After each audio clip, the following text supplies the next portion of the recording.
Dentro de los tutoriales de Quilichao de Bellas Artes tenemos para ti el tutorial de literatura y tradición oral a cargo de la tallerista Lady Melissa Chávez. Hola, soy Lady Melissa Chávez Sánchez. Hago parte del proyecto Quilichao Vive las Artes y mi enfoque es en literatura y escritura sobre mitos y leyendas de nuestra región.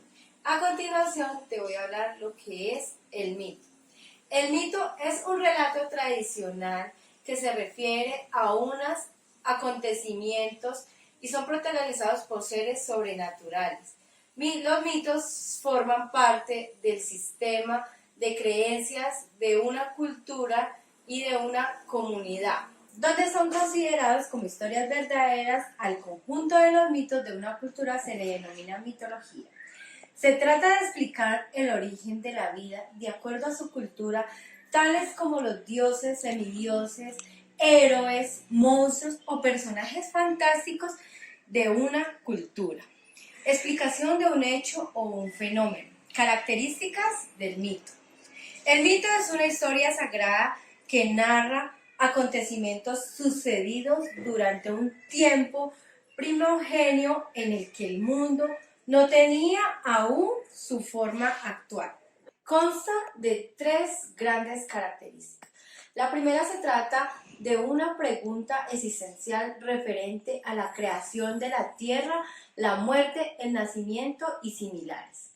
Está constituido por contrarios irreconciliables, creación contra la destrucción, vida frente a la muerte, dioses contra hombres, la reconciliación de esos polos a fines de conjugar nuestra angustia. Funciones del mito.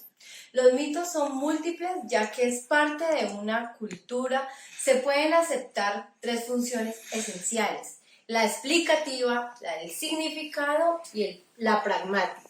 Explicativa.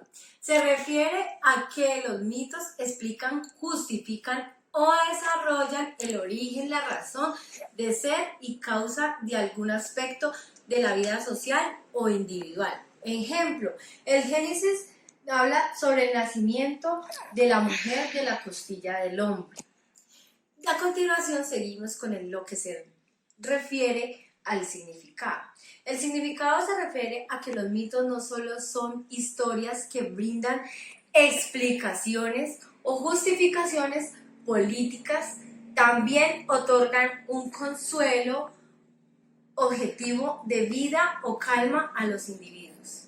La pragmática implica que los mitos son la base de ciertas estructuras sociales y acciones. Así, un mito puede marcar la línea.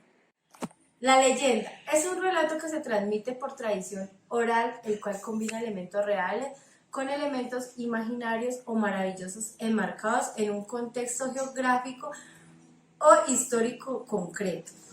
Las leyendas están relacionadas con la cultura y las tradiciones locales. De allí suelen incluir elementos afines a una comunidad o local en particular. Al igual que el mito y la leyenda, ellos vienen transcurriendo de generación en generación mediante la transmisión escrita y oral. La leyenda, a diferencia del mito que habla de dioses, semidioses y criaturas fantásticas, se refiere a acciones y hechos de personajes como el héroe, el sabio, el inocente, el malvado, etc. Las leyendas son, por ejemplo, las historias de Robin Hood, la supuesta existencia de la ciudad de Atlántida. Actualmente, no obstante, las leyendas se han reconfigurado y se han creado de leyendas urbanas. Ejemplos de leyendas podrían ser las historias de La Llorona, La Sollana, El Callejón del Beso, etc. Las características principales de una leyenda son que se transmiten de oral y escrita.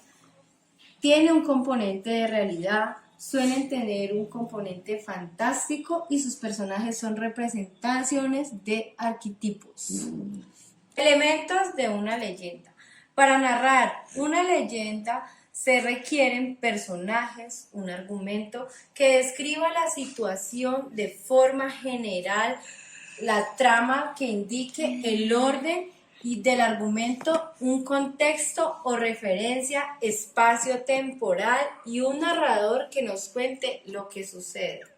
La leyenda también cuenta con unas diferentes partes, que les hablaremos a continuación.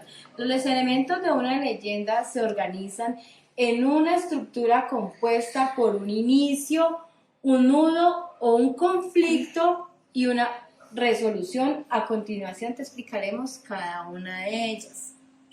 El inicio es la presentación del lugar, personajes y tiempos de la historia. Le da al lector o oyente un contexto de referencia y de pistas sobre los acontecimientos. Por ejemplo, de la Hollada en el centro de Caracas, muchos vecinos han reportado la presencia de una mujer en la medianoche vestida de blanco. Apareció repentinamente dentro de su auto, pidiéndole que la llevara a ver a sus hijos. Resolución. El conflicto llega a su fin, casi siempre por la intervención de un componente mágico. Por ejemplo, el taxista le dio la espalda a la mujer y comenzó a rezar mientras manejaba. Al cabo de unos minutos, la presencia espectral desapareció.